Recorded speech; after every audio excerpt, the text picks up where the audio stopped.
Intertextual Cardboard Experience. Hello and welcome to Intertextual Cardboard Experience. Another very special guest today in Nick Murray, designer, developer, dentist, and Hmm. co-founder of Bitewing Games. Anything that I'm missing there? No, yeah. I mean, I don't know if I'd put designer first because I haven't designed a game in like 3 years. But yeah, I appreciate you having me on. It's great to be here. Yeah, I had all the the D's like lined up. I don't know what order, but Yeah, I'm that's fair. kind of playing into like the 3D imaging of the Bitewing. That's, Yeah, I mean, technically, Gusty Gorillas, that's my design, and that was published. Like, it was just released like a couple months ago.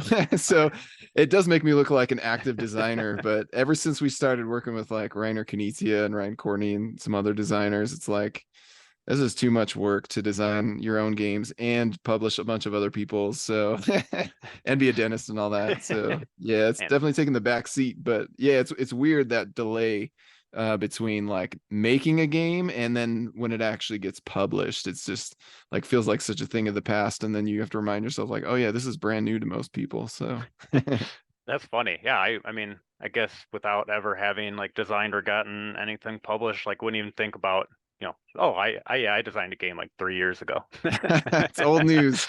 Yeah. Yeah, it's kind of weird, but no, it's fun to see people, play your own game and enjoy it and stuff. And yeah, honestly, it's interesting because the deeper that we got into publishing, the more I was like, you know what? I think I have more fun uh playing other people's finished prototypes than like slogging through the garbage versions of my own to try to find like the golden nugget deep within, Yeah.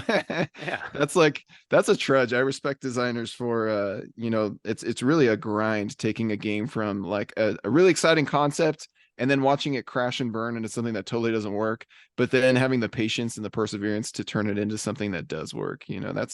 That's why my published game is very simple because the start to finish wasn't nearly as bad as like a Euro or something like that. So Oh, that makes a lot of sense, and yeah, an interesting way to put it too. But I mean, you've had that experience, you have that game out there, and people are enjoying it, and you do have that viewpoint from other sides as well. mhm. Okay. So I'll get into the structure of the interview more as we go on, but I'm not going to bore people right away. I'll wait to bore them. This is going to be like a trip to the dentist. All right. Oh So the boy. so the questions I guess are going to uh, fall in line with steps that would be a normal dental visit. So if I get anything wrong, which I know I will, in terms of terminology or whatever, just correct me. I'm knowingly wrong already. So, but right away, just kind of some more intro stuff. We're at like the receptionist, or like check-in, and we're new dentist for us, so we're filling out some forms, just getting to know you, I guess. So for this, what like kind of describe your process of getting into board games. It seemed like that happened when you're at college, like alongside your dentistry schooling. Yeah, it definitely ties back into dental school.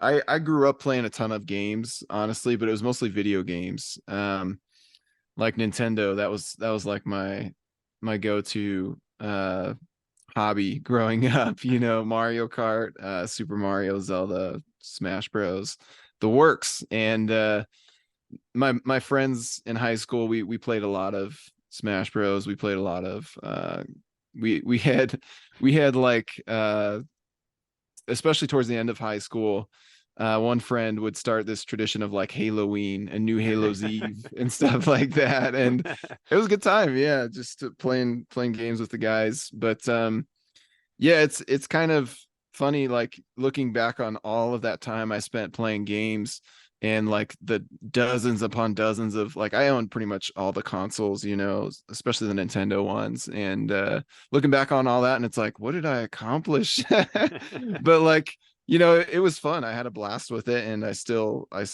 love video games. I'm playing Super Mario Wonder right now, and all that. But it's funny because then I got into dental school, and like that just consumes your life. Like you're sitting in lecture hall, especially those first 2 years, for like 7, 8 hours. And Ohio State is where I went for dental school, and the building was like 100 years old. They just barely finished a new one right after I graduated, so that was, you know, Perfect I'd timing. rather be I'd rather be out of dental school than in that new building, so I'm okay with that. But yeah, I mean, so it was like 100-year-old building, hardly any windows, and everybody has to wear gray scrubs. And when you're doing that like hard, and all you think and dream and talk about is teeth, you start to question your life decisions. Like, man, I just wanted a good job, and like, and here we are, just like grinding it out every day. And it's funny because at that time, the Nintendo Switch was announced, and I just became obsessed with the Nintendo Switch. I was just so excited. And like seeing the new Zelda coming out and stuff, it was like the childhood dream, you know. It's like, oh, you can take your console on the go. This is crazy. And yeah, so that was like one of my outlets during dental school, right? And then eventually I was like, I'm gonna go crazy. So I enjoy tennis too, and so I got more heavily involved in tennis in the community there. But then eventually, I mean, you're kind of a poor grad student, right? At that stage in life. And there are tons of students going to Ohio State, either as college students, undergrad, or professional students like me.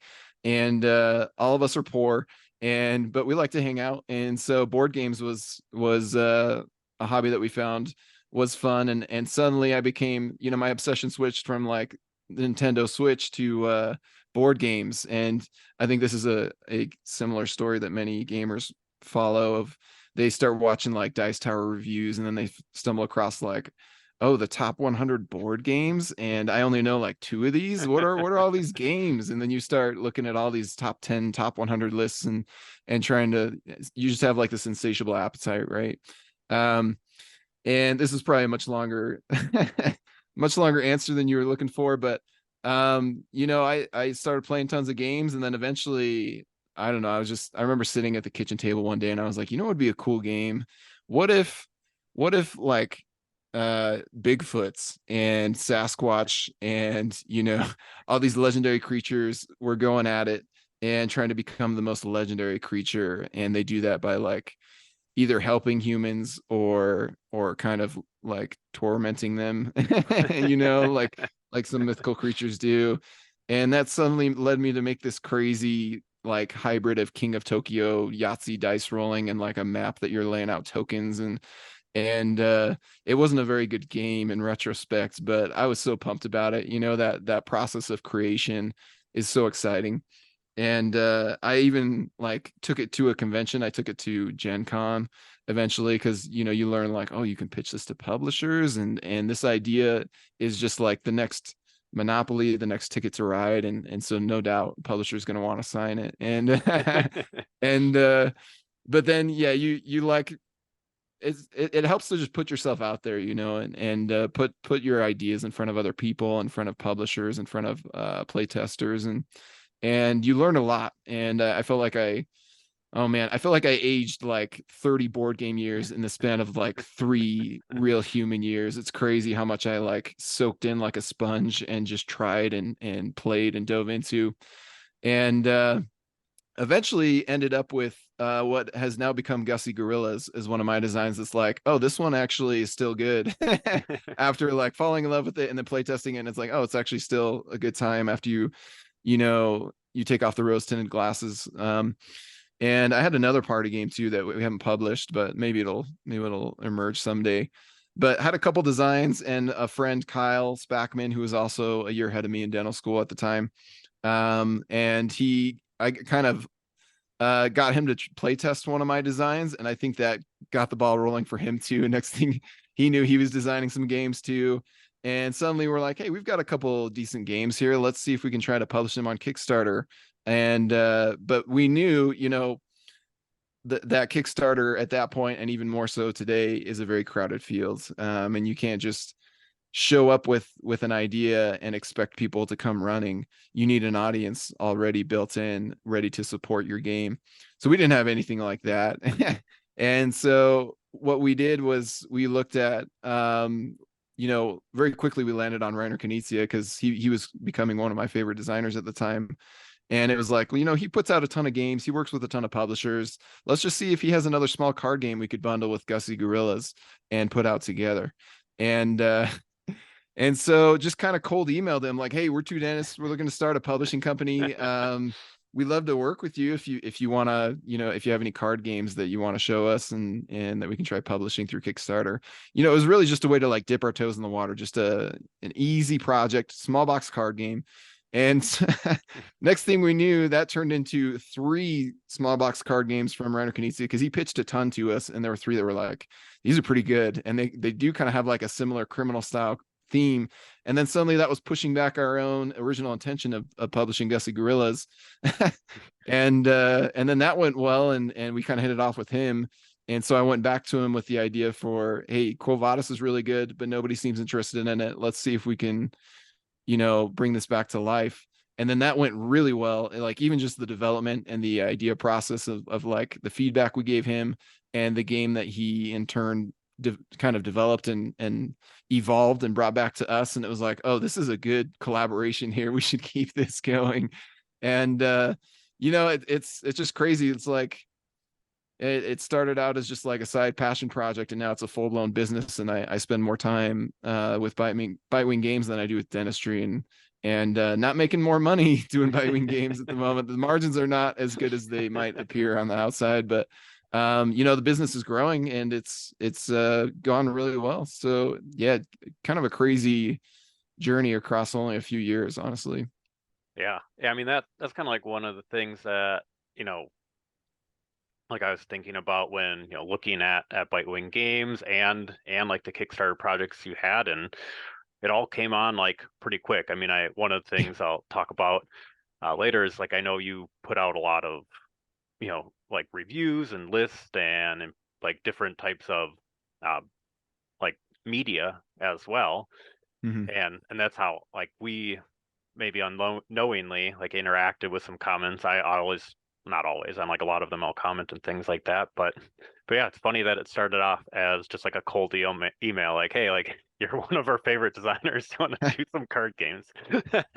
Yeah, it's crazy because now it's like I'm constantly nagging him like, okay, I need something for 2025, Reiner. Let's go for launching, and it's like, yeah, and then we have plenty of stuff in between then and now that we haven't even shown yet. So because he's way too productive, it's funny when the more you learn about him, the more you realize like, oh, this is his calling in life, making board games, and he has no intent on retiring. He's just going to keep cranking them out until the day he just like falls over dead, which hopefully is not anytime soon, because he's still, putting out some amazing designs and really fun to work with, really good guy, really surprisingly, very like he's very confident. He's a very confident man, confident in his designs and in his ability to make amazing games, but very humble at the same time. And yeah, it's cool to interact with him. He's been great. So Yeah, that's really awesome. And I had like a follow-up, but I forgot. We'll move on. And I'm sure honestly, like some of the questions we'll touch back on that later too. All right, very neat. So thank you for that. And now in our dental visit trip. Ooh, okay. So now we're going to get into like the process of what I was thinking, and this is going to be like a side tangent, but I'll make it super quick. All right. So initially, when I was thinking about like a lot of the questions, like a while ago, that I wanted to talk to you about, I had this segment idea, and it was dumb. It was intentionally dumb, but it was called like Tooth or Dare. And I'm like, nice. I don't know what a dare on an audio podcast could be. So I was like, well, maybe these questions are just going to be like spicier. But I'm like, I don't even have spicy questions. So I changed it. All right. So there's no Tooth or Dare. I'm not going to like make you prank call Ryan Courtney or anything. So he'd love that. Just try to like mask who's calling him and yeah. get him on. No. So I changed it to the dentist trip. But it was also in my like weird nostalgic 1990s growing up as a kid going to the dentist as well. So now I don't know, those memories just stick out to me more. I think like a Yeah. lot of kids have, I mean you probably know it, have like that inherent fear. I never really got it. I was just like I actually liked going to the dentist when I Yeah. was younger. Yeah. The place where I went it was dated. So it was in the 90s and I'd have to say it probably felt more like a building out of the 70s. Sure. But I was all for it, getting to like read magazines and play games and stuff in the waiting room. But Yeah, it's a good time. now we're in the waiting room. All right. Okay. So Yeah. we're exposed to different media. Maybe it's different now. So instead of picking up magazines, we're on Reddit or the internet in some way. But now we're Hmm. in like the mixed mediums, different things. But this question is about movies and dentistry. So Hmm. what movies come to mind where there is a major character and or scene that would be linked to dentists? Character or scene linked to dentists. I mean, the first one that comes to mind is the classic Rudolph the Red-Nosed Reindeer, right? The elf, I forget his name, um, who wants to be a dentist. He's like the misfit, and there's a whole song about that, right? And he just wants to be a dentist, and everybody, all the other elves make fun of him because that's just such a lame aspiration when you could be making toys with Santa, you know. So yeah, that one comes to mind. That one I always get a kick out of that movie. So Oh, that's hilarious. I honestly didn't even think it's been such a long time since I've seen that. So yeah, it's so old. You go back and watch and you're like, oh my gosh, this it's like from 1920 or 1930, I think. And the sound effects are like really obnoxious actually. Like when Rudolph's nose goes off and it's just like a loud, like blaring horn of a sound. And but it's still actually, like the songs and stuff are pretty amusing. And the Yeti, I have there's a special place in my heart for that Yeti. yeah, most definitely on that. The abominable snowman. So I did, for some reason, the one that came to my mind like first was, and I'm not even sure if I've seen this movie in full, was Horrible Bosses. Okay, I haven't Yeah. seen this. Okay. Yeah, I want to say I think it's a character played by Jennifer Aniston that is a dentist. But then I did a little further research, and a movie that I'd seen was Inherent Vice, where Martin Short plays like a super crazy dentist.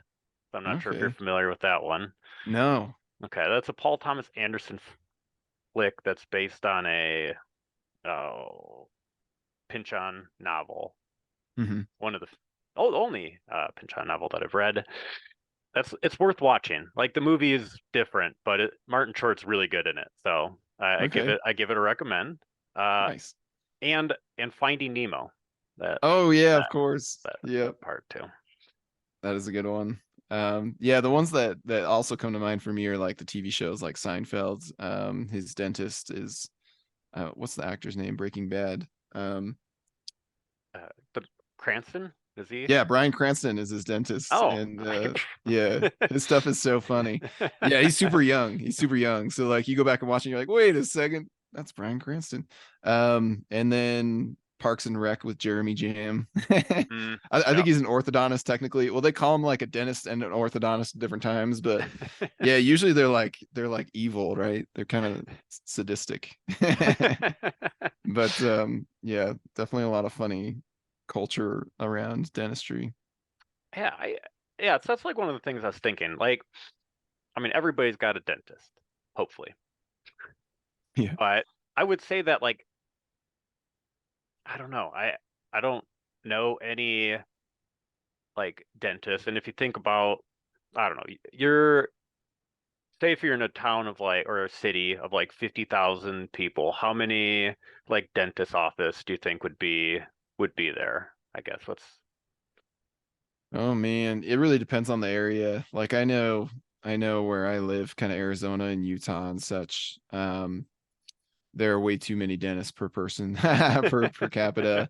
And so it really depends. But then if you go to like I've lived in New England, like Vermont, Maine, New Hampshire, and there's not enough dentists out there. But part of it is like people are so spread out that like the closest dentist to them might be like an hour or two away. Mm, yeah, So yeah, it really depends.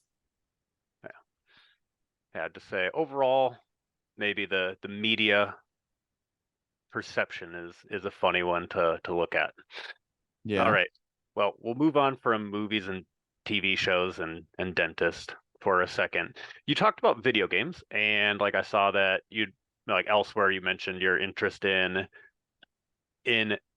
uh like Nintendo and like a lot of those kind of like party games like Smash and all of Hmm. those. Yeah. So I guess like a kind of follow-up question is either like retroactively looking at that time period or lately, are there any video games that you've played that make you think about board game design in a particular way?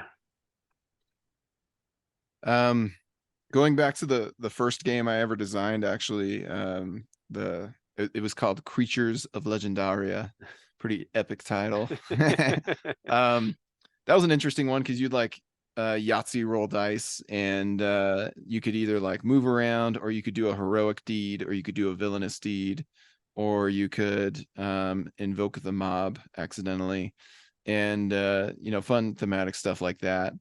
But I came up with this idea of like, oh, what if when you're moving around, you're like dropping tokens behind you on the hexes that you pass over, and then those hexes become like your own color. I mean, those tokens that you drop Mm. become essentially. I got the idea from Splatoon, if you're familiar with that, where like the Inklings are going around. It's a shooting game, but instead of just shooting each other directly, you're trying to like spray ink all across the map, and you're trying to spray out more ink and cover more turf than the other team. And you can shoot each other and kind of like wipe out other people on the other team, and they respawn and stuff like a shooter. But as you spray out your own ink, then you can like this is classic Nintendo, right? They come up with a weird concept. I think I read a little bit about the development of this, and they just had this idea of like, what if you're just spraying like ink or paint around, and then as you spray it around, then it increases your ability to your mobility, right? Your ability to move around quickly, and so you can swim around in it. And so that was like it was just like a random gameplay idea that I think somebody had, and they were playing around with, and they're like, this is a pretty good idea. And then that turned into like, oh, what if they were like kids, but also could become squids, and they swim around the ink and they spray it around, and it becomes like a turf war. And so that actually inspired my first design, where like, okay, you're dropping tokens on the map, and then next time you take a move action, you can just like slide through all your own tokens as if it's just one movement, and it makes you way more mobile as the game progresses. But then yeah, you obviously can't do that through other people's tokens, right? Kind of like ink.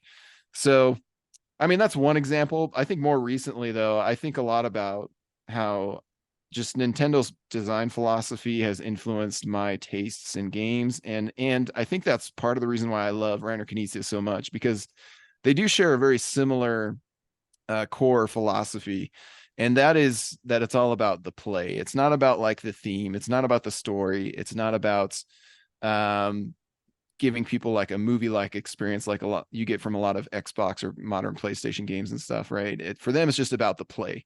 And they start with an interesting idea of like, oh, this is something new and unique, like spraying ink, or with Zelda, maybe, and more recently, Tears of the Kingdom. What if you just like combine a stick with a mushroom and turn that into a weapon, and you can combine anything. Oh, and you can put trees together and attach wheels to them, and suddenly you have a car that you can drive around, and just like these simple concepts, and then they flesh them out.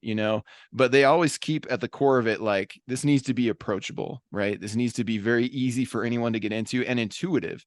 And that's how Super Mario started out, right? Like, people had no concept of a platformer, and so uh Shigeru Miyamoto came up with, okay, what if level 1 of Mario, you have no concept of jumping over things, and so you're walking along and you run into the Goomba and you die, and now you know, like, oh, I should avoid that Goomba, and then it forces you to jump over it, and then that Goomba appears right when there's a block above you, and so when it forces you to jump over it, you automatically hit the block, and then suddenly the block gives you a coin. And it's like these little tricks that, like, there's no tutorial, it just, these subtle little things tell you, like, yes, this is how you should play the game, and they ease you into it. And Reiner Knizia as a designer is very similar in how the rules are so simple, but then the emergent interaction and the strategies unfold before you like an onion. And to me, that's my favorite style of gameplay. I've played a lot and enjoyed a lot of very, very heavy, complex games that have humongous rule books and like 45-minute teaches and stuff.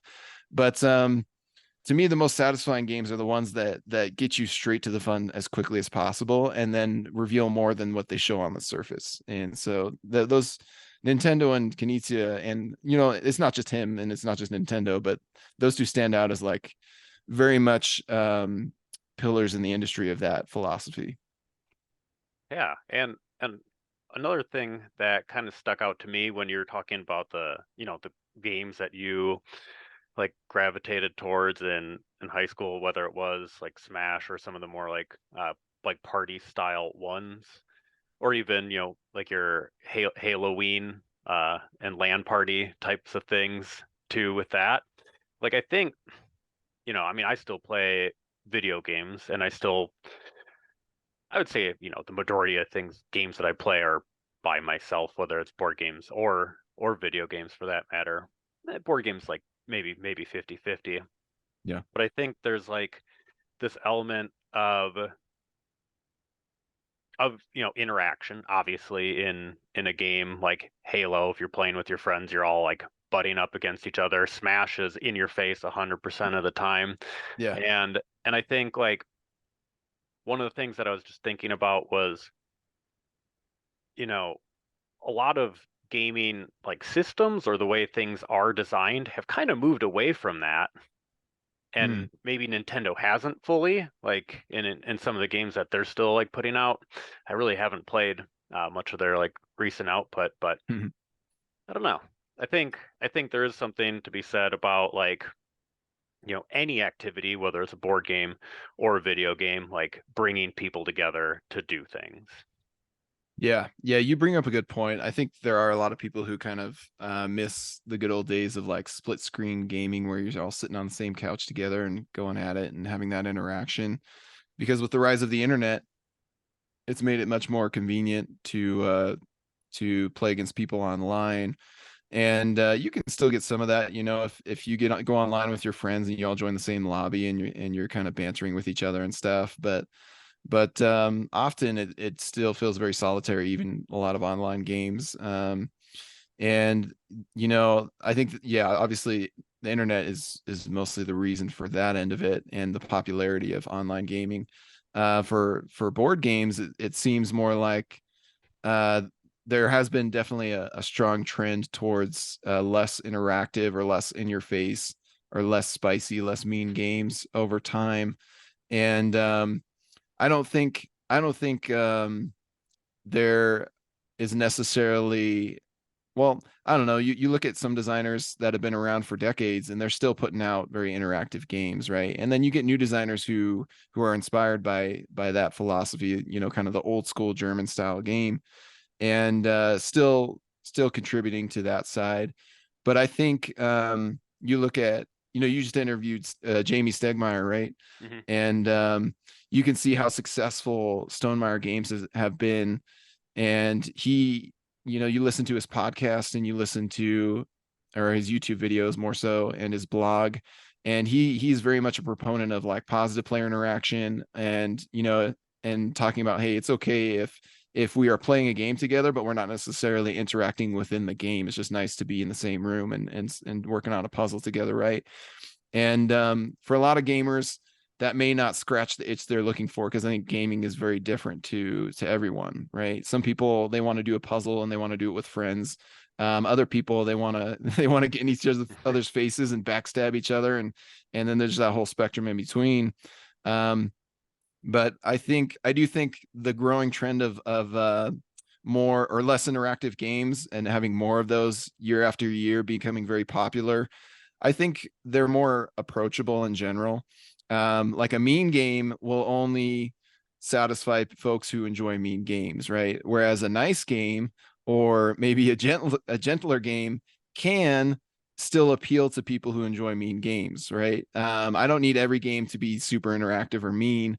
And if it's really clever or it's engaging or it's challenging, or it's tense in different ways, then I'm still going to enjoy it. And that's where you see like, oh, sales are much stronger generally for games that are less mean. And I think a lot of publishers see that, and they have, some of them have started to shy away from those more interactive and cutthroat games. But for us, honestly, like that's maybe one nice thing about publishing not being my day job is that I'm not trying to put food on the table or pay the bills or anything based off of how well Bitewing Games does. And so I'm not feeling that pressure of like, oh, we need to make a game that appeals to as many people as possible so that it sells as much as possible. On our end, we more so this is more like a trade-off, or I'm sacrificing my free time essentially to make board games. And it's finally starting to pay back a little bit. So it's like, okay, this is actually a decent financial investment, or it's starting to become one. Um, but even then, it's like, do I want to spend my evenings until like sometimes midnight or even like 2 a.m. earlier this week? Yeah, things get a little crazy busy sometimes, just trying to keep up with all the tasks. But do I want to spend my time working on a game that I think is just going to be, appealing to everybody and hopefully make a lot of money? Or do I want to spend all that free time on a game that I'm really passionate about and that really fits my tastes and hopefully other people's tastes? And it's something that I feel is like, I think this is one of the best games in the genre, and I'm so excited to share this with people. That's what gets me to stay up till midnight or 2 a.m., instead of watching Netflix or playing Zelda or just like not doing anything like I often want to do, or taking a nap even. That's what keeps me pushing past my I don't know, initial or immediate desires to sacrifice those things and put out these games that I'm really excited about. And I think that's one benefit we have, is like we can put out a style of game that a certain segment of gamers can be really excited for and really really love, instead of us just being worried about like, okay, how do we just make this as vanilla as possible so we don't scare off anybody, right? So that's kind of what we're trying to do, and that's what keeps me going, honestly. And that appetite, unfortunately, Reiner Knizia is very good at catering to that appetite of mine, and that's why we find ourselves putting out way more games than we were expecting, maybe even just a year or two ago. That's great. I mean, I think, you said it, if it wasn't something that like got you that wrapped up, that passionate, I mean, there really wouldn't be, it wouldn't be the same thing. Like you wouldn't be what you're doing right now. And sure, it's not going to be like everybody's thing, but I think at this point in time, I if you want a game to be for you, there's one out there. So Absolutely. Yeah. Anybody who says they don't like board games they haven't found the right one for them, because there's definitely one for them. Yeah. Yeah. No, I think, yeah, obviously I think board games are great, and the more you'll see things on the internet like, oh, you'll make more friends out of like fellow board gamers than you will have success in turning your friends into them or whatever, like sentiments like that. But it's like, I don't know. Like I said, I'm content playing games by myself. I like playing games with my wife. If I get some friends over, they know I like games, so I'm not gonna like trick them.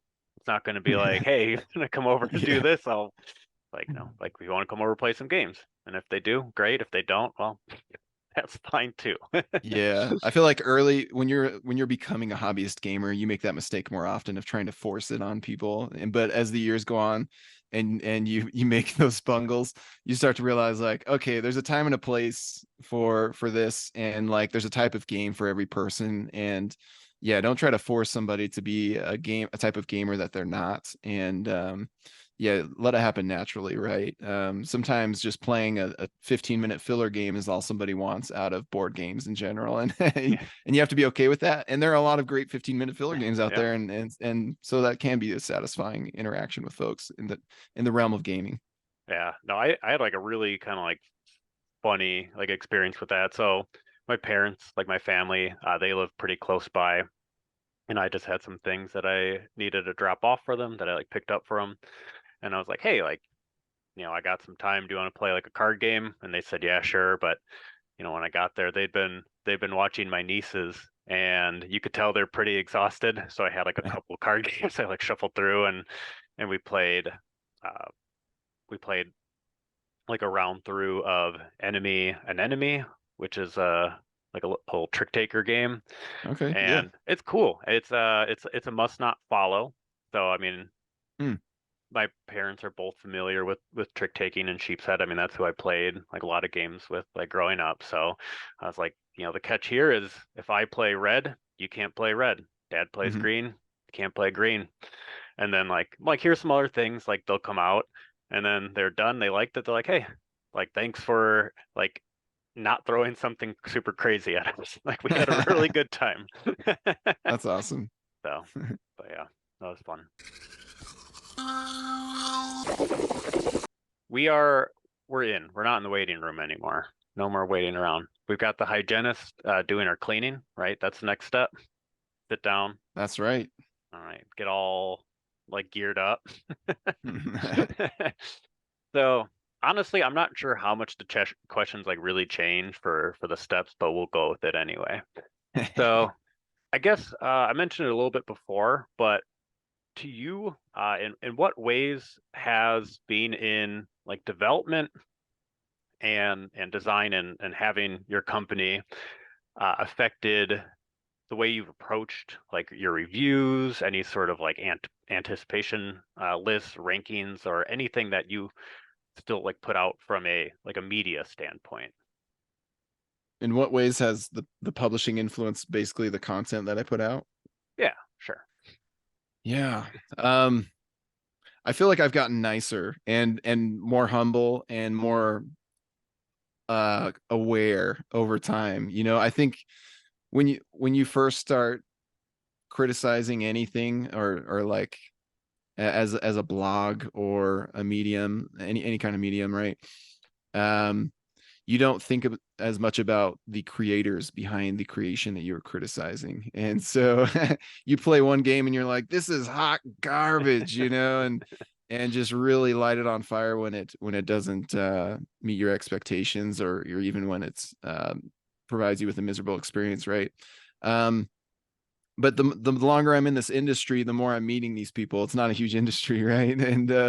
And then doing it myself as a publisher, as a designer, as a project leader, you see how much work and effort and heart goes into a lot of these games, and you start to appreciate that more, I think. And for me, I started a blog and a podcast like long before we were first publishing games, and people appreciated what I put out because I tried to be very candid and not just not just say, oh, this is a nice game, or just hype up a game, but really try to honestly look at like, okay, maybe this game didn't click for me, but why is that? Why isn't this game working for my tastes? And that's okay. It's okay that I don't like, everybody else's games, and it's okay that not everybody likes all of my games, because really you shouldn't be making a game to try to please everybody. You should have a specific audience in mind and try to cater to them, and do your best to do that. So I think over time, I still try to be very honest, but I also try to be fair as possible. And when I play a game that I really don't like, I try to think about like, okay, I know there are people enjoying this game. Why do they enjoy it? And what makes this game unique and cool and stand out? But at the same time, okay, why didn't it click for me? And to really explore that. And I think that process of encountering new games and then exploring my feelings about them and my experience, and then putting that to words in as fair of a commentary as possible. I think that not only helps people to see like, and hopefully, I mean, maybe there are some designers out there that do not like me for what things I've said in the past. But I feel like I'm trying to be better and be as fair as possible. But at the same time, I feel like that process of looking at a game and interacting with it and then coming away from it and evaluating it has made me a much better publisher, a much better developer, a much better project, I guess, finder. Because it's, as a publisher, you have people constantly pitching things to you, or you may be excited. Like if I reach out to a certain designer that I really love and they respond and they're like, hey, check out this design. And I'm immediately like, hey, I'm going to work with this designer I've always been a fan of, but I need to separate my feelings about the theme or the designer or whatever from the game itself and just judge the game on its own merits. And I feel like that process really helps for me to find games, like to explore my feelings about games and really find ones that work for our project pipeline and that kind of thing. And I would encourage other creators to do the same thing, even if you don't have a public blog. Even just keeping a private journal about games that you play and what works for you, what doesn't work for you. Over time, you'll start to see it more easily, more quickly, more clearly, and recognize when things are special and when you should pursue them and when they're not working, and how you can fix them. Oh, that's awesome. And yeah, like a lot to unpack there. And I think, I know that one of the things that you did was like with a lot of your like first impressions, like longer kind of form posts and all that was changed, like your like ranking system Yeah. and everything like that. And I've kind of I don't want to say I've struggled like rating games. I feel weird doing it. Like I feel like I'm bad at putting a score to a game. So honestly, Mhm. like even like I'm just bad at following through with it. So even at this point, I think one of the things I want to do is I want to provide, scores and like good scores for games that I like, especially if it's maybe a game that's not getting like a ton of attention and just like, helping the overall rating and things like that. I mean, I'm not sure, Yeah. it's like one of those things where like one person does it and the more people that do it helps that algorithm and gets like visibility or whatever. Yeah, and it But helps the game find the audience that's a good fit for it, right? When people share why they like a game, not just like throw out a 10 and be like, this is great, or one and be like, this is terrible, like give us more nuanced feelings than that. I think that really helps people to know whether a game is a good fit for them. And that helps the hobby in general, because now I know, okay, this person didn't like this game for these reasons, and it seems like they have very similar tastes to me. So I should probably avoid that game. And then, the opposite is true for games that somebody likes and you have similar taste to them.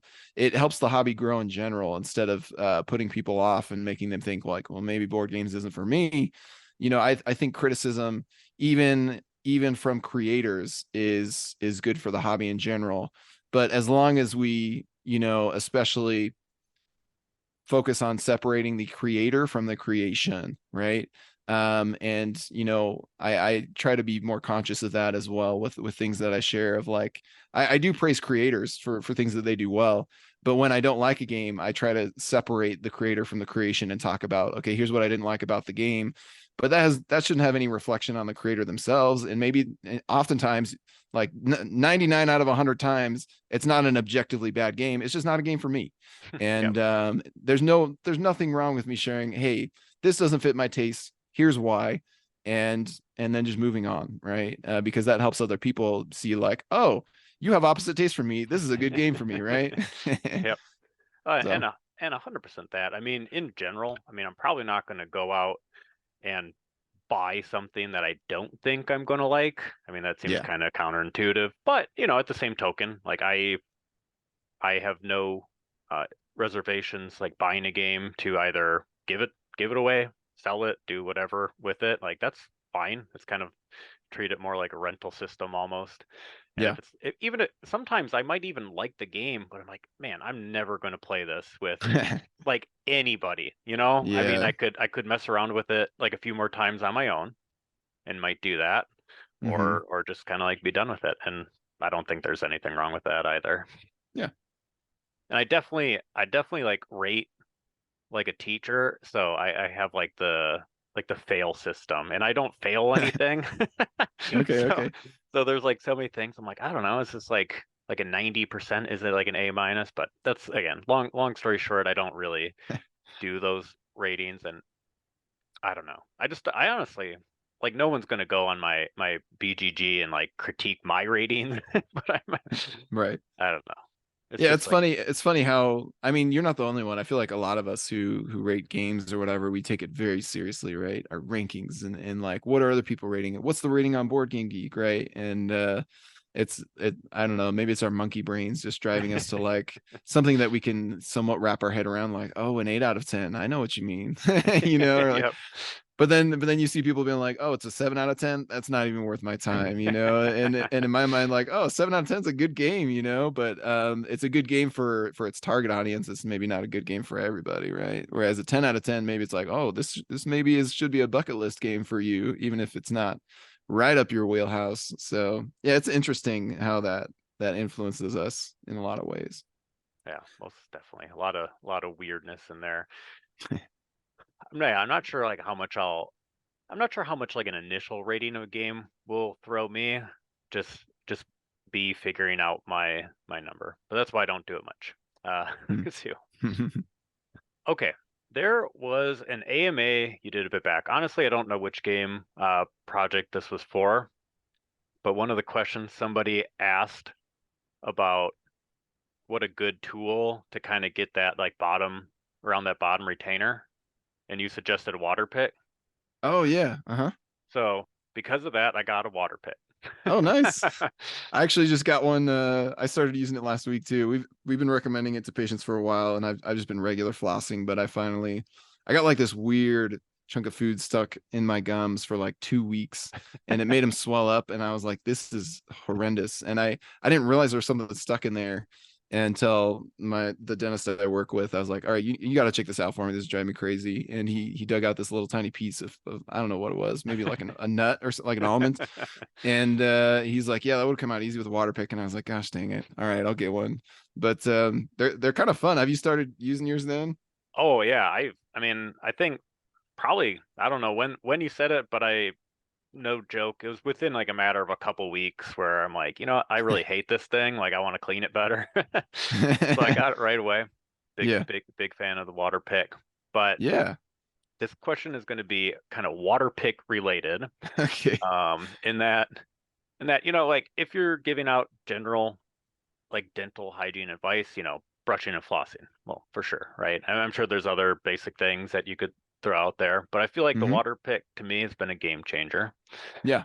So, and in all aspects of life. So now we're like polishing and cleaning, all right?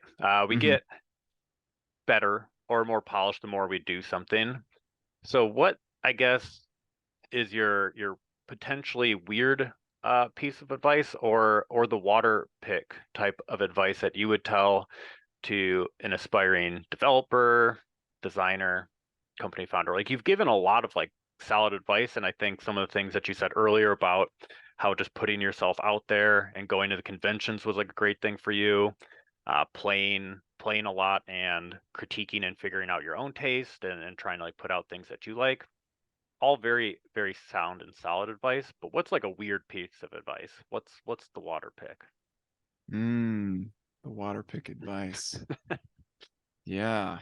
Um, I'm trying to think about what's worked for us. I mean, that's really what I can contribute, right? Is like, Mhm. what have I tried and what's really worked? And that doesn't necessarily mean it'll work for everybody, right?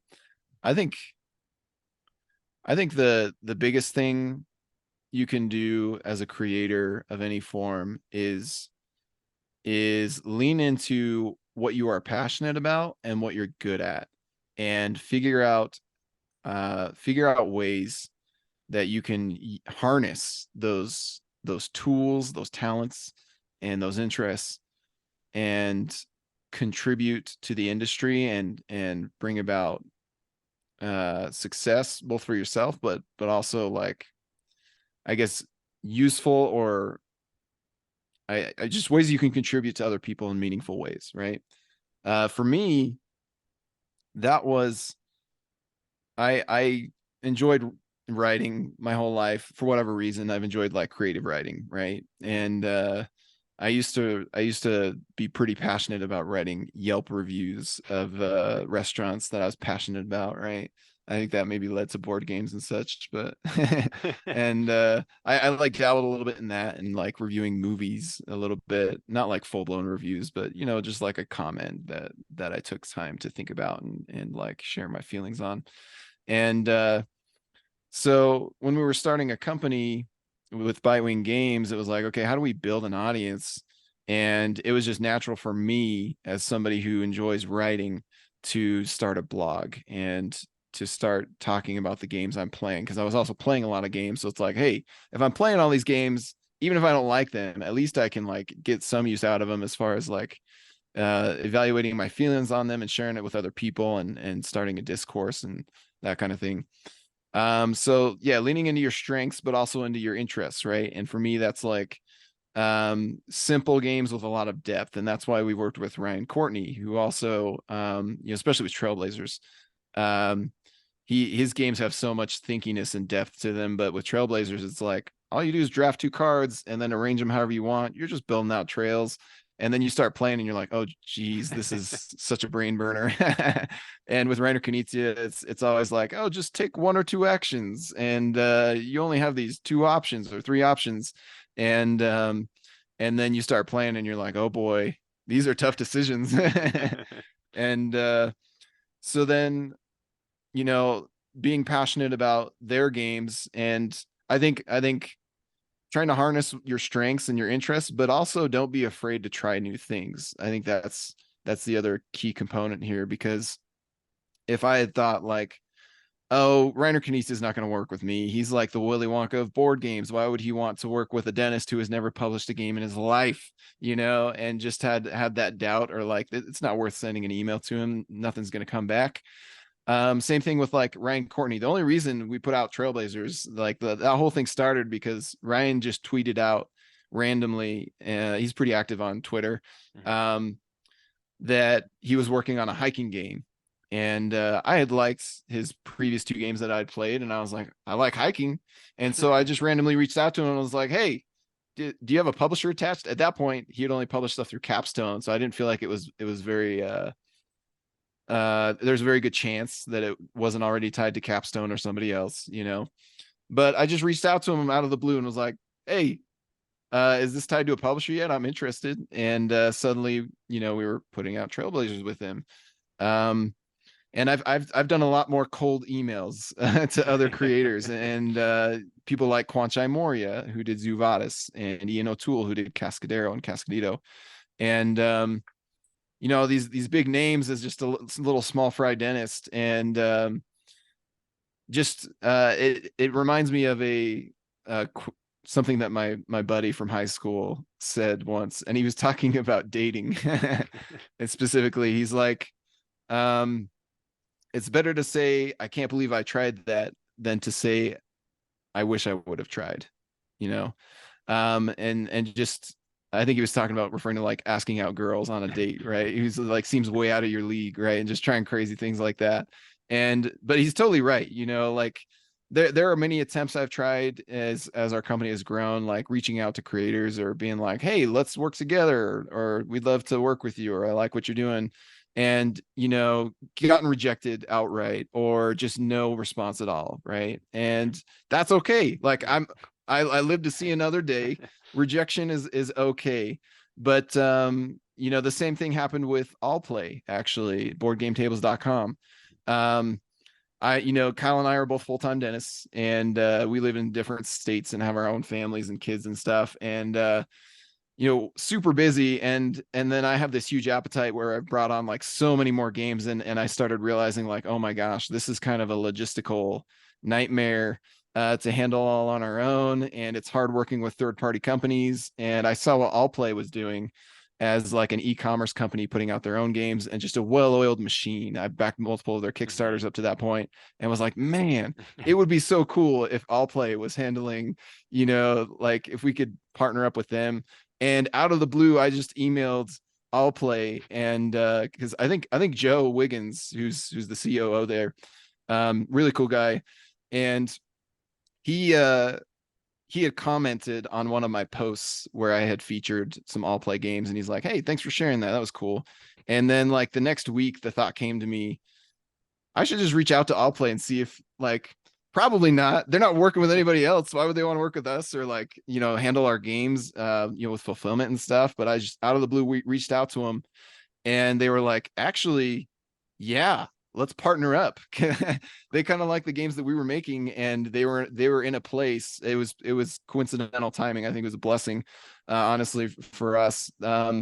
Coincidental timing that they had brought on some new people, and they had the capacity to work with another company, and now they're bringing on more companies, not just us. We were like the guinea pig, and that was all just because I cold emailed Allplay and was like, hey, I like what you guys are doing, like, and what you guys are really good at is what we don't have time for. And I feel like we're good at making games, but we're not good at the logistics and the fulfillment and stuff, and we're relying on third parties to do it, and it's not always a perfect relationship with all these different companies that you're trying to juggle.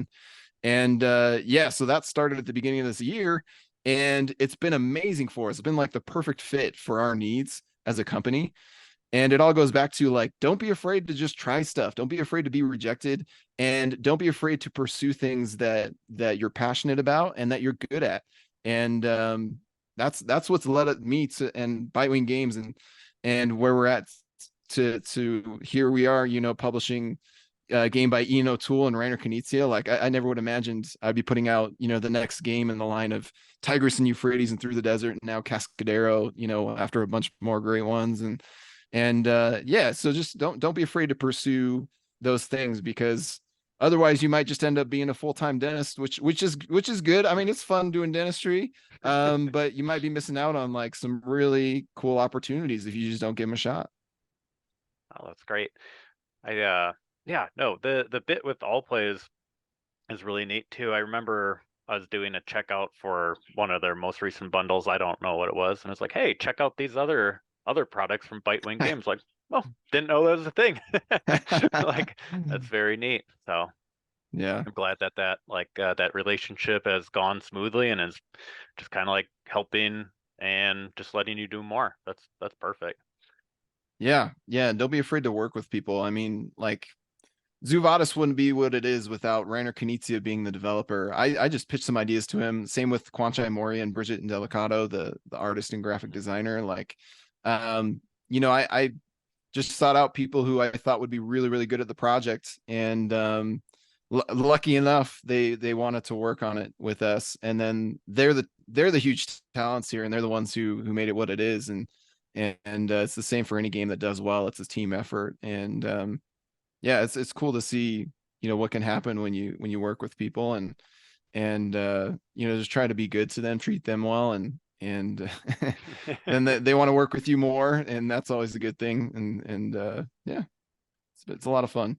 100%. That's some great Waterpik advice, because like you mentioned, I mean, if if you don't ask, like, you're gonna definitely have no as the answer. So Yeah. I mean, if you don't get a response or you get that flat out rejection, well, no is the answer too. But if you get those yeses, Yeah. those are things to work with. Those are things to build on, and like add pieces to the puzzle, add different team members, and get like great products. Yeah. I mean, the worst thing that can happen is you spent 5 or 10 minutes on an email, or maybe even 30 minutes if it's really one that you're stressing over, and nothing comes of it, right? But the best thing that can happen is I don't know, anything really.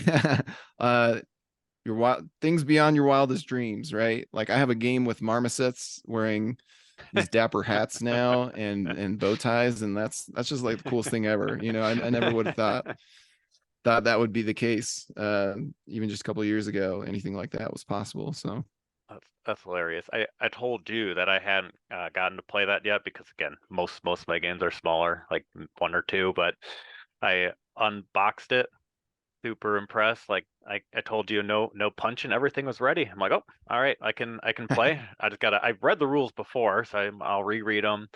And the thing that I took the picture of is I set up all the little marmosets and I did like a little landscape picture and I sent it to some friends.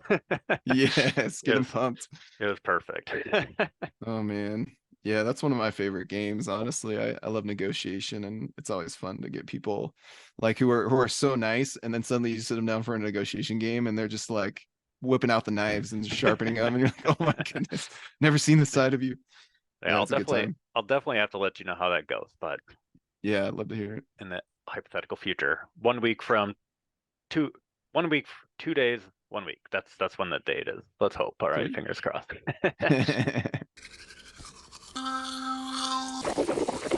Well, so you've given me like a ton of great answers and thoughts, and honestly, some of these steps and some of these questions, like we could go on forever.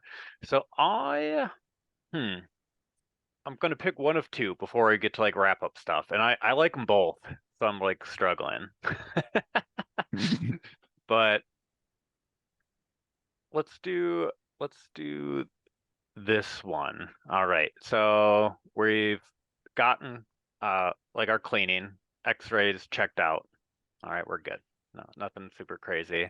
And now the dentist comes in, doing the exam stuff, doing some probing, right?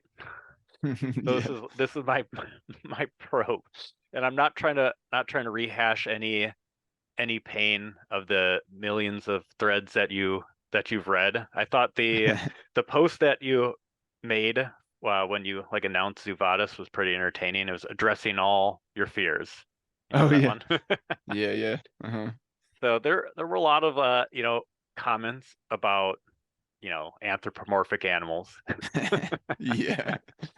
And It's here a passionate topic for a lot of people in both directions. I guess so. I mean, I don't feel like particularly passionate about it, but I think like a couple of like the recent examples that come to my mind that I'm like, it works. Well, obviously like Zuvadis, like it makes sense to me, and it's not, and it wasn't, obviously reading and knowing all the changes. It wasn't like it was just like it was a reskin or anything. It was a redevelopment. There's a lot of things that went from Quo Vadis to Zuvadis, and another one that caught some flack was oh shoot. Why can't I think of it? I can't even see it because my shelf is too far away. It's Mhm. the pirate one. Oh, the Stonemeyer games, Yeah, Libertalia, yeah. Winds of Gale, Libertalia Chris. wins the well. Yeah.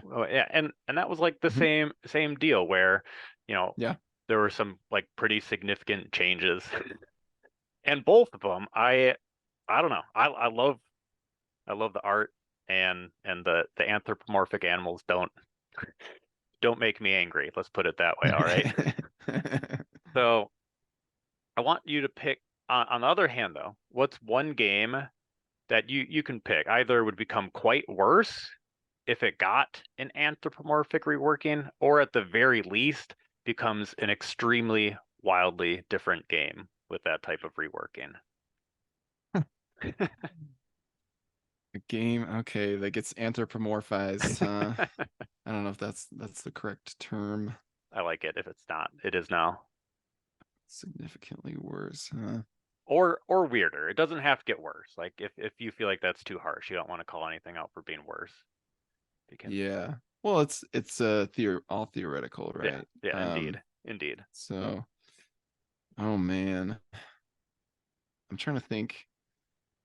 I'm most familiar with I've been playing a lot of games lately, but I'm thinking a lot about Kinesis games for obvious reasons. I would say that is a tough one.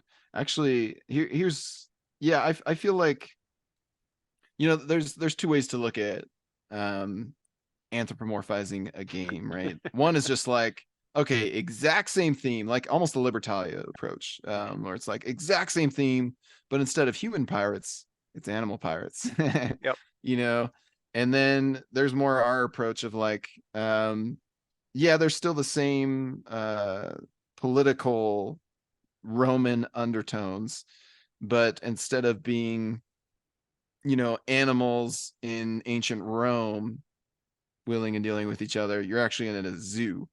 And we kind of like changed the underlying theme there, where it's like, okay, you're in zoo exhibits, and naturally there's going to be animals there who have gained intelligence, and so it's like a slight difference between those two ways of anthropomorphizing something, right? Mhm. I think a bad example would be one where you change the theme away from um, what inspired the game to begin with. One example that comes to mind, and maybe this is like revealing some of my secrets here, but I'm a huge fan of Rainer Knizia's Orongo. This is a game that came out in, I think, about 2014, and it mixes auctions with tile placement, and he's like the king of both genres. And so this game, when I finally tried it, just blew my mind. Like he brought together his two biggest strengths into one game, and a really cool game. But you know, I played it and I was just enjoying the gameplay, but when I actually dug into like, oh, should we republish this, you know, and I eventually found out that the rights are not currently available, which is hopefully a good sign that a new version is going to come out. But when I thought about like how would I bring this back, and the first thing I thought was like, okay, should it be rethemed, you know? But when I dug into it, I realized, oh, this game is actually very thematic, and people probably don't realize it on the surface, but Easter Island, if you look at the history, there was, you know, a local indigenous people who lived there, and they eventually kind of like drove themselves to extinction, and it's because they used up all of their limited resources on the island. And you know, your resources go away, and then suddenly you can't sustain life there, right? And that's like how the game works. It's crazy. Like you have all these resources that you discover on the island, and you use them to build all these statues, and you're so focused on erecting all these statues, but in the meantime your resources and the economy shrinks. It's a closed economy that gets smaller and smaller and smaller, and it's like the game constricts around you over time.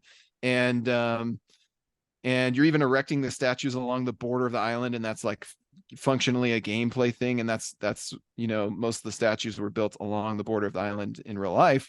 And I realized like this game couldn't be any other theme, right? And it's like, this is Orongo is, you know, this theme, and this theme is Orongo. And I think it would be any kind of game like that, right? This is just one example. If you totally change that to be like, oh, we are animals on a random island, and you know, just bidding to put up statues of ourselves or something, like then suddenly like, yeah, you've kind of thrown away the whole spirit of the game, right? I mean, it'd still play the same, but it just wouldn't, oh sorry, it wouldn't feel right. And yeah, and that's when I realized like, oh, this can't be any other theme. That this has to be the Easter Island theme, and it's very cool. So anything like that, I think would be significantly worse if somebody were to try to anthropomorphize something like that. That's my take. Or here's a second one, John Company's second edition. That game should not be anthropomorphic animals. It's based in history, and like everything is inspired by the history, and you know, anything, there are plenty of examples, right? Yeah. So Yeah, I thought, honestly, yeah, I thought about like, because it's right over there. I was like, yeah, like John Company was one of them that I thought about. Then I thought, you know, my natural, just quick answer was like anything that would be historical is just going to inherently be pretty disrespectful. yeah, yeah, exactly. It's like, come on, like what?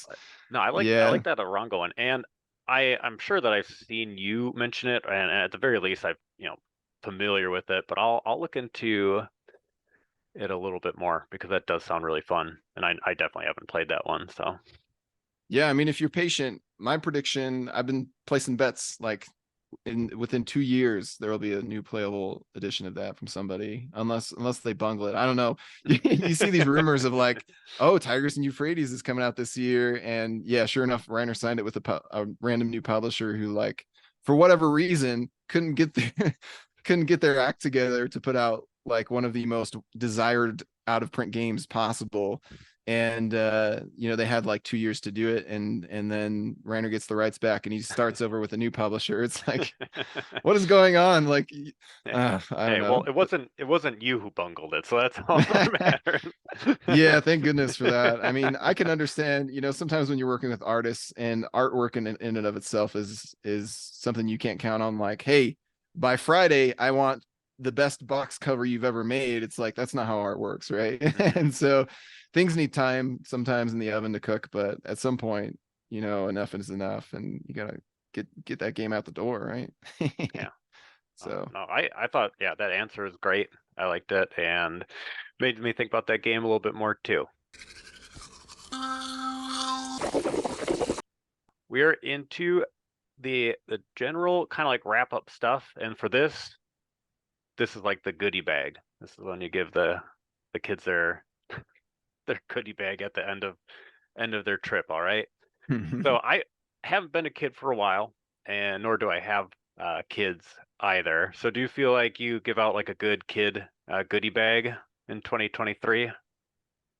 Oh, then just in dentistry, you mean? Yeah.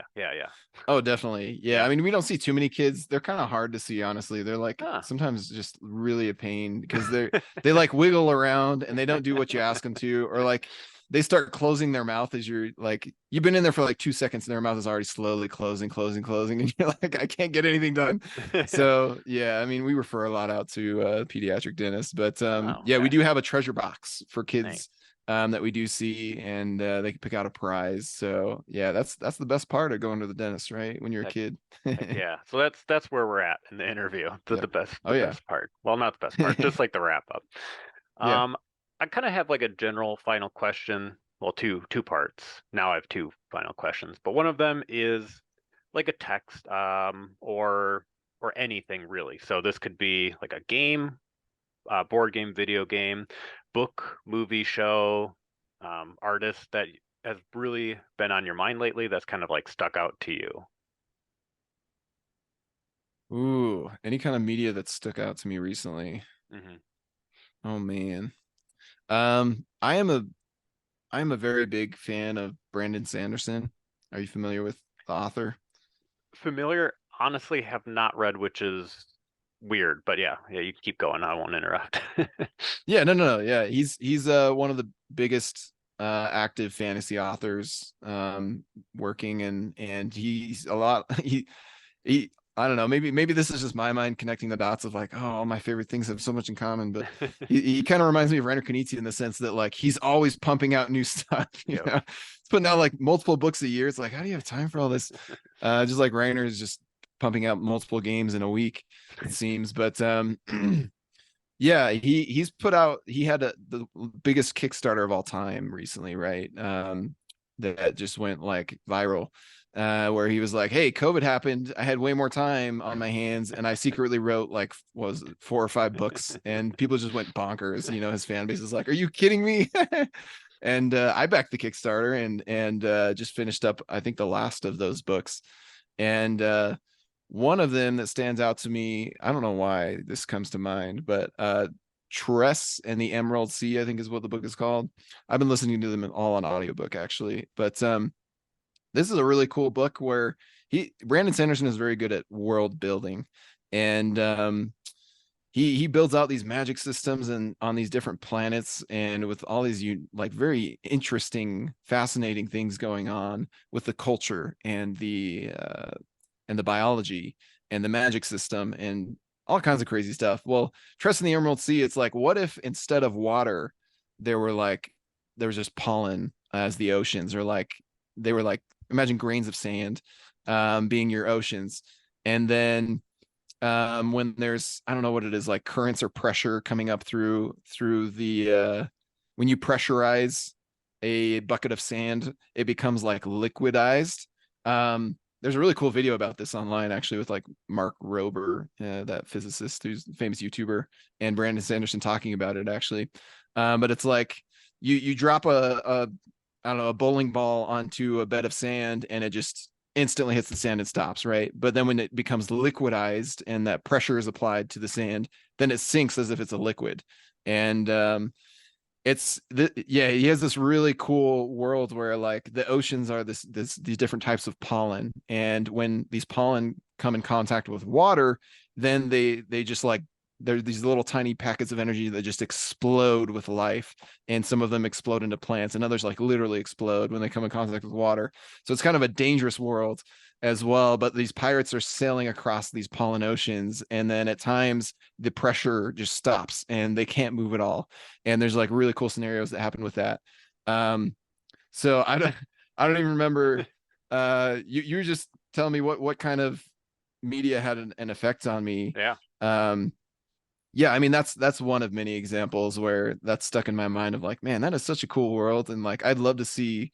I mean, you feel like you're living in it when you're listening to the book or reading the book, but it'd be cool to see a movie or a show done based on this concept, and it's cool to see that there are still people like Brandon and creators in any medium that have these really unique ideas, and that they really explore them and play with those concepts and flesh them out. So, and those are the kind of things that stick with me. So, Yeah, that seems super interesting. I've definitely talked to a bunch of people that like Brandon Sanderson, obviously, like you said, one of the most prolific fantasy writers, if not the current most prolific fantasy writer or well known. definitely. Talked to like a lot of students or athletes or people that I work with, and have some of these conversations too, and they're like definitely captured by the writing. And I know one of the ones that I've seen pop up a bit is, I don't know the original author of the series, but there's that huge Wheel of Time series that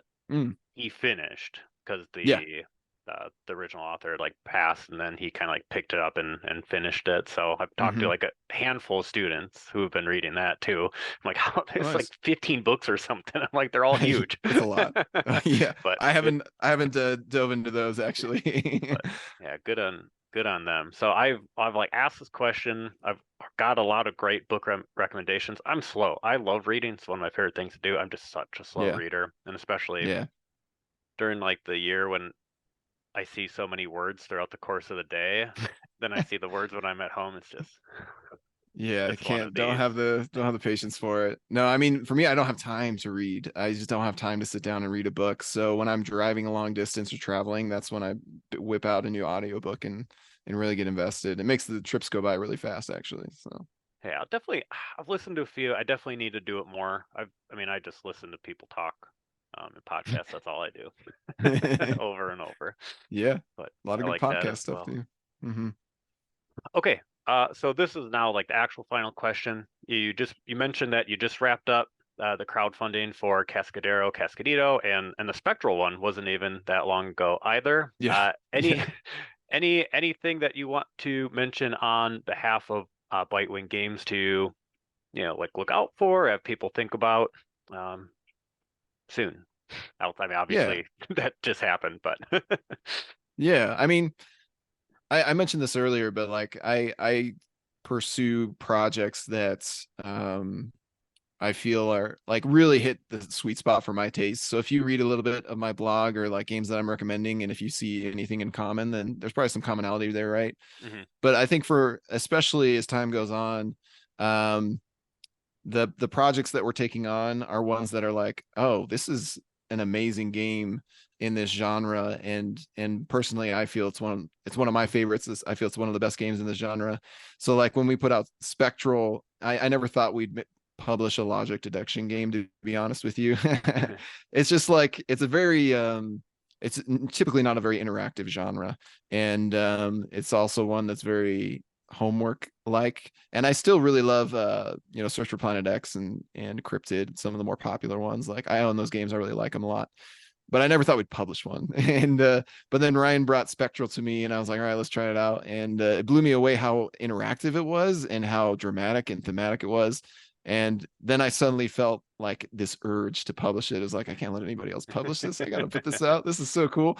And that's kind of how it is for a lot of our projects. We're kind of, and maybe that's for better or worse. There are some companies out there who are very good at branding and they stick to their brand. They're very disciplined. One that comes to mind is our friends over at Facade Games, who have the Dark Cities line, and they put out a book, a game that comes in a faux book box, and it plays 1 to 9 players.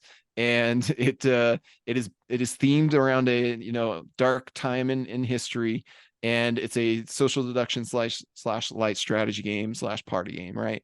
And their brand has led them to raise like $1 million each Kickstarter. If we were more disciplined and more focused and like, okay, the box always has to be this size, and the branding has to be this strong and this consistent, then maybe we'd be making more money. But for us, we're kind of just like ping ponging from one genre to the next of like, oh, this feels like one of the best games that I've ever played in this genre, and we have to publish it. And so we're kind of all over the place with our games. If you don't like one of our games, that doesn't mean you're not going to like another one of our games, even though there's a lot of Knizia games. I get that. But he does span a lot of different feeling games as well.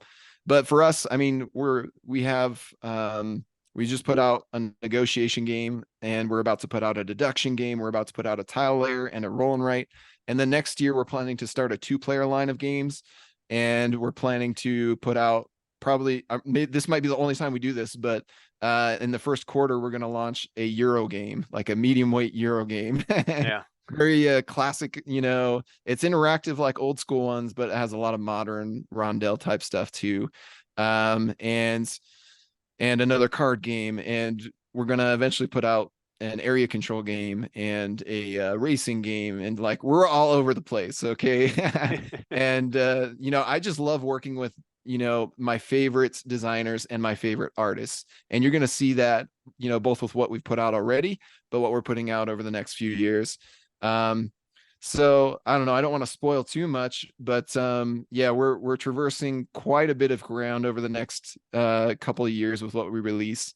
And so if anything is up your alley, I encourage you to check it out, because I feel like we're very fortunate that I think timing and being in the right place at the right time, and then like I said, just trying things, cold emailing people sometimes put you in the right spot to have an amazing opportunity to work on an incredible project that I didn't really create, but I'm lucky enough to help collaborate on. So yeah, I don't know, I'm excited about the future. We've got all kinds of themes and games coming out. I like that. I'm all here for things being all over the place and just like going where your heart and whatever passion takes you and just trying it out. I think that's awesome. Yeah. Okay. Well, thank you so much for like your time, insight, stories. I had a really good time doing this.